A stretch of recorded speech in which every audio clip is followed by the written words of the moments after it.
So throughout the fall, as you get into the pre-rut and the heat of the rut, activity is ramping up.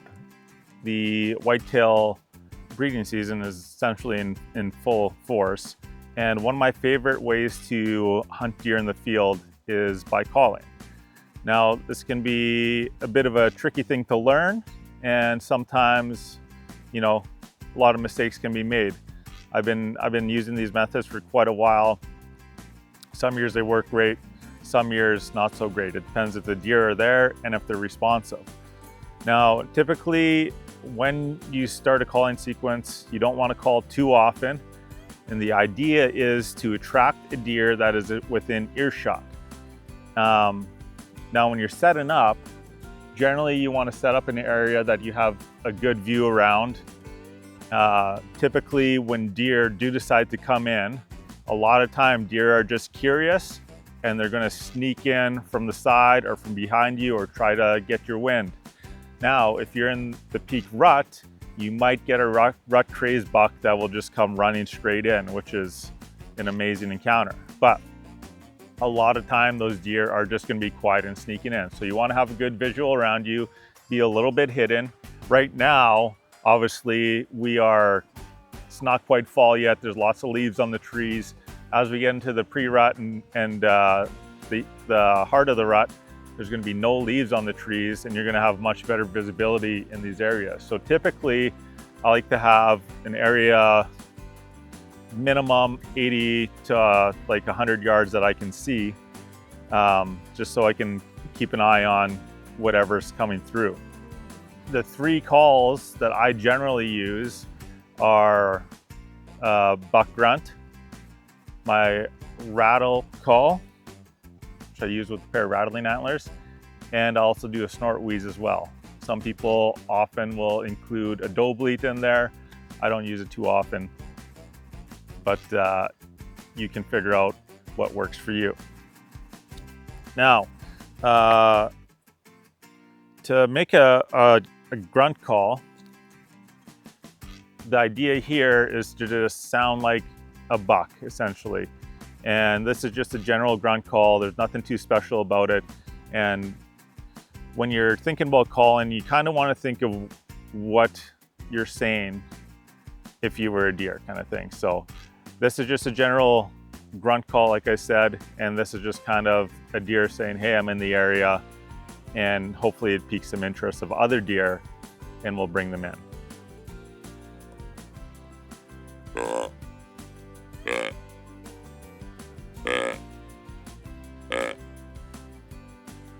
Basic grunt call there.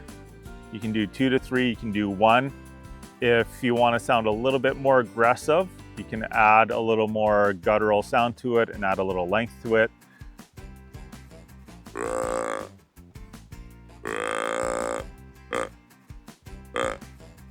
Something like that.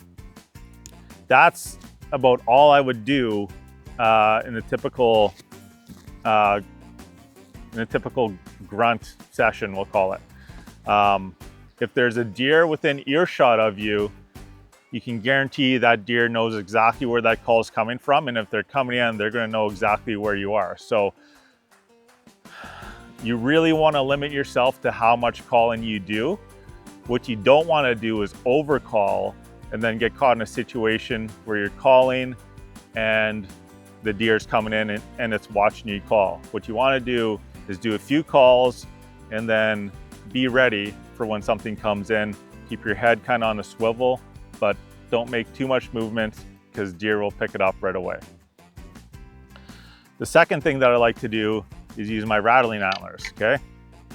So if you have a pair of shed antlers, or you can also buy a rattle bag or fake antlers at your local outdoor store. They all work great to imitate two bucks fighting. Typically this happens when bucks are either sizing each other up, or it can happen when they're fighting over a hot doe as well. Typically you'll see younger bucks sparring, but older bucks will also really fight hard during the rut when there's a hot doe in the area. Again, this is something I'll limit my call sequence to about 15 seconds to 30 seconds. And then after that, you want to get ready to wait and see if there's any deer coming in. I'll generally start out with a couple grunts, and then we'll move into the rattling sequence.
That's generally about as long as I normally rattle for, and I'll toss in a couple grunts at the end. During your rattling sequence, you can stomp the ground or hit the ground with your antlers to imitate a deer digging in with his hoofs to add some realism to the situation.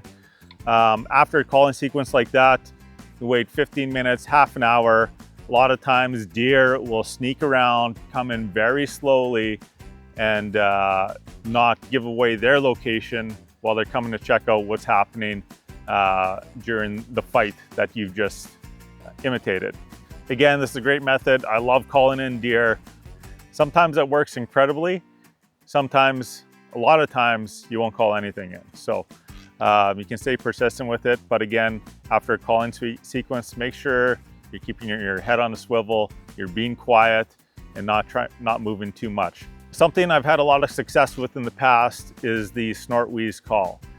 And the snort wheeze is typically a direct challenge from one buck to another buck. So if there's larger bucks in the area, if you see a deer who might not be responding to your grunts or the rattling, I'll do a snort wheeze. And I've seen mature whitetail deer go from not being interested at all to coming straight in on a rope. And typically those deer, when they hear that challenge call, they're coming in straight to size up whoever's challenging them and likely to engage in an altercation with them. So there's a few different ways you can do it. You can do it with just your hand. Sometimes I'll take the end of my grunt tube out and you can just do it with this. And it's a pretty simple call. Take some practice to sound decent. Figure out a method that works for you again, and see how it goes. So we'll do it with this call first.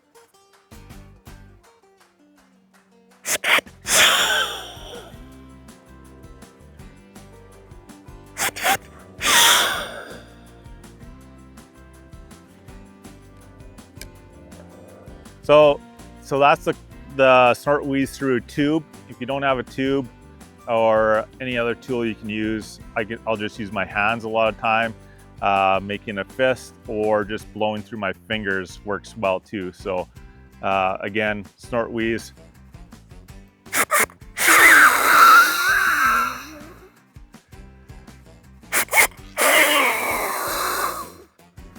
And you really want to use your diaphragm and your stomach a lot to force that air out and make that sound as loud as you possibly can. If you hear a deer snort wheeze in the wild, it is